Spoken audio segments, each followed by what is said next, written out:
Imagine you're standing on the edge of a cliff. Below you, the world spins.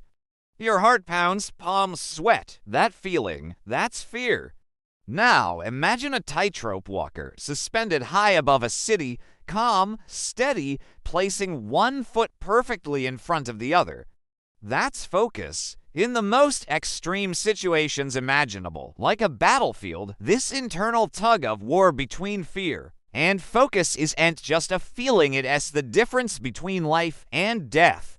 Today, we're diving deep into the psychology of combat, exploring how soldiers navigate the mental minefield of war, transforming paralyzing fear into razor-sharp focus. Let's get one thing straight. Fear is not a weakness. It's a primal, biological survival mechanism. When our brain perceives a threat, the amygdala, our internal alarm system, goes into overdrive. It floods our body with adrenaline and cortisol, preparing us for fight or flight. Your heart rate skyrockets, your breathing quickens, and your senses go on high alert. This is your body's ancient programming screaming, danger.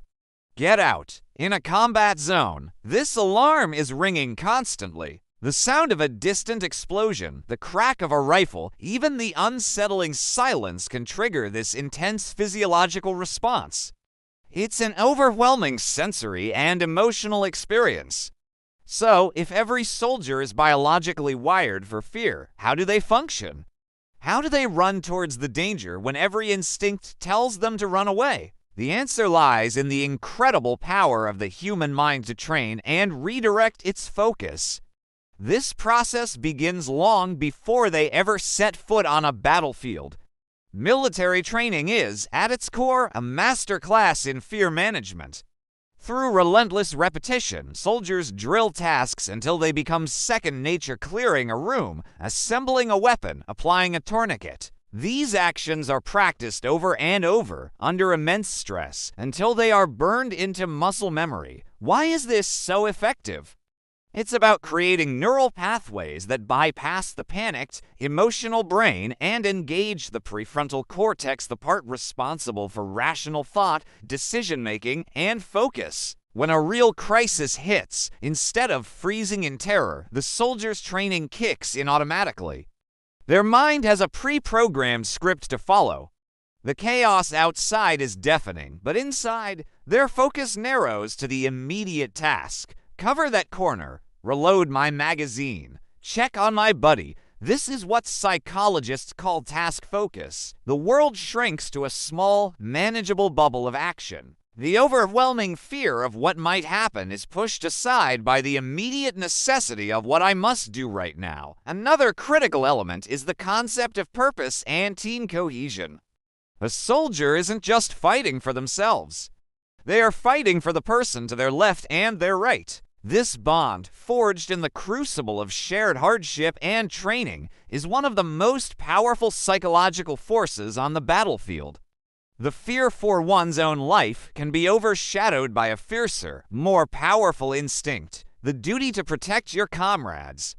This sense of responsibility provides a powerful anchor. Your focus shifts from your own fear to the well-being of your unit.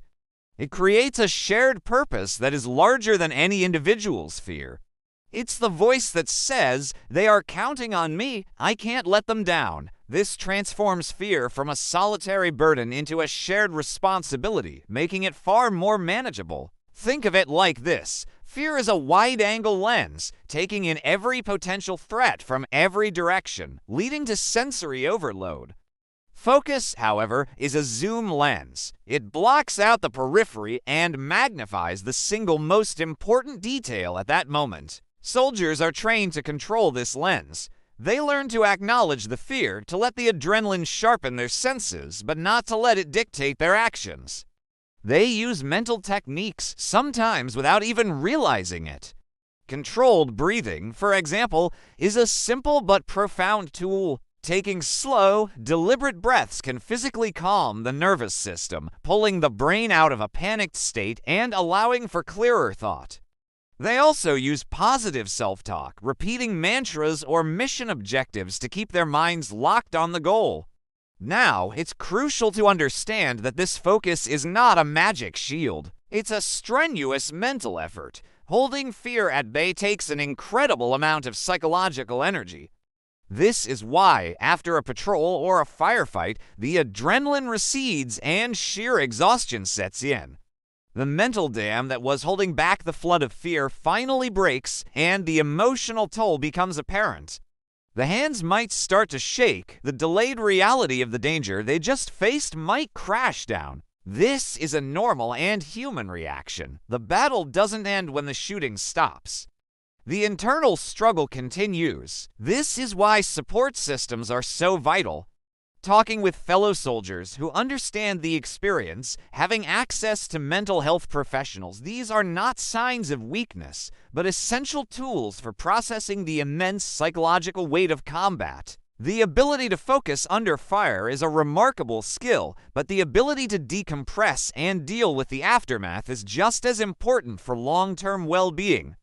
The transition back to civilian life can be incredibly challenging precisely because this focus switch is so hard to turn off.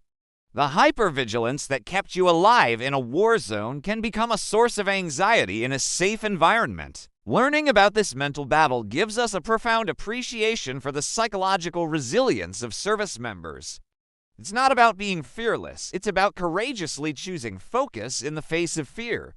It's a testament to the power of training, the strength of human connection, and the incredible capacity of the mind to adapt and perform under the most extreme pressure imaginable. The real war is often the one fought within the 6 inches between our ears. Thank you so much for joining me on this deep dive. If you found this interesting, please hit that like button and consider subscribing for more content exploring the fascinating aspects of the human mind. Let me know your thoughts in the comments below. Stay curious and stay safe.